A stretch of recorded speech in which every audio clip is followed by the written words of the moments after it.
જીવનની માલિકોર વિચારવાની ખાસ એ જરૂર છે. ભગવાન કૃષ્ણનું જીવન વિચારો. પ્રાગટ્યથી માંડી સ્વર્ગાગમન સુધીમાં કૃષ્ણએ 1 મહિનો 15 દી પોરો ખાધો હોય, આરામ કર્યો હોય, રેસ્ટ લીધો હોય, એવો ઇતિહાસમાં, ગીતામાં, ભાગવતમાં કે મહાભારતમાં દાખલો નથી. અને આપણે વરહમાં 3 વાર તો રિલેક્સ થવા જવું પડે. ચાલો ચાલો ચાલો ચાલો.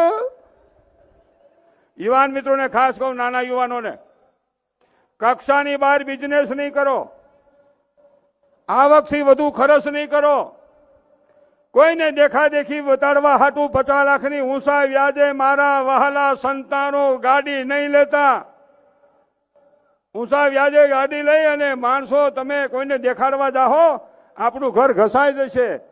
જરૂર છે ગાડીની તો 4 વ્હીલ લઈ લ્યો ને, 3-3.5 લાખની મેળામાં મળે છે. વેત હોય તો 5 કરોડ લઈ લો ને, મને ક્યાં ના. પણ જેવી સ્થિતિ પ્રમાણે જીવો. 2.5 લાખની લઈ લ્યો 4 વ્હીલ, ચાલો બેસી જાય. ત્યાં ક્યાં નીકળાય એમ છે, બધી હાકડ જ થઈ ગઈ.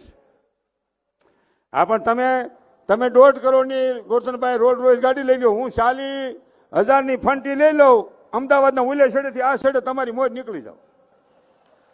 કારણ કે તમારે એમાં લીટો થાય તો 2 લાખનો થાય, મારે નકરી 40ની હોય. એટલે મારો કહેવાનો હેતુ, સમાજ છે ને ખૂબ આગળ વધ્યા, વાંધો નથી, ખૂબ પૈસા વાપરો, વાવો, વેડફો નહીં. વાવ્યા કેને કહેવાય? સમાજનું કામ થતું હોય, રાષ્ટ્રનું કામ થતું હોય, કોઈ ગરીબ બેન દીકરીનું કરિયાવરનું કામ થતું હોય, ધર્મનું કામ થતું હોય, એને વાવ્યા કહેવાય. છોકરાના લગ્નમાં વાપરો, મકાનમાં વાપરો, એ વાપર્યા કહેવાય.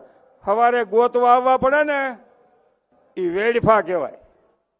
યુવાન મિત્રોને ખાસ કહી દઉં કે દાંપત્ય જીવનમાં પગલા માંડ્યા પછી ઓફિસનું કામ હોય, રાજપાળી કામ હોય તો કામ કરવું, ખેતીનું કામ હોય તો કરવું, પણ સવારે ગોતવા આવવા પડે એટલું મોડું ન કરવું.